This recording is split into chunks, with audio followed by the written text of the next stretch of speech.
माननीय सदस्यहरू, प्रतिनिधि सभाको आजको बैठकको कारबाही प्रारम्भ हुन्छ। आज केही माननीय सदस्यहरूले आकस्मिक समयमा बोल्न समय माग्नु भएको छ। म समय दिन्छु। सर्वप्रथम माननीय ठाकुर सिंह थारू, समय 2 मिनेट।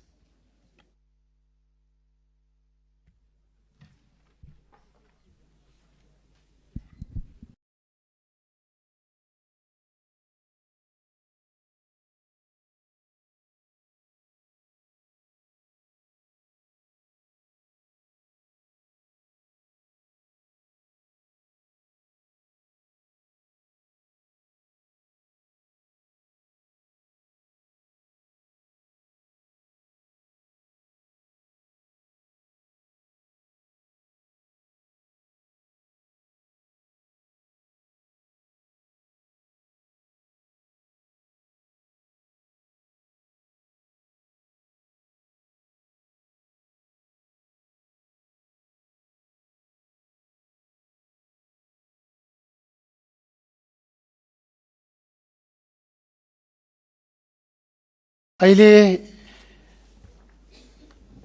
श्रम संस्कृति पार्टीको तर्फबाट माननीय सदस्यहरूले पर्चा लिएर सभामुखको अगाडि प्रदर्शन गर्नुभयो।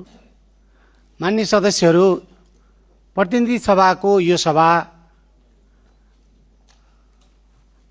साँच्चै नै महत्त्वपूर्ण र कानुन निर्माण गर्ने एउटा महत्त्वपूर्ण थलो हो।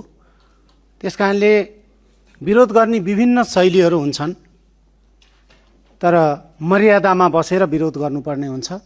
मर्यादामा बसेर विरोध गरिदिनको लागि म यहाँहरूलाई आगामी दिनमा यो आदेशकै रूपमा लिइदिन पनि म जानकारी गराउँछु।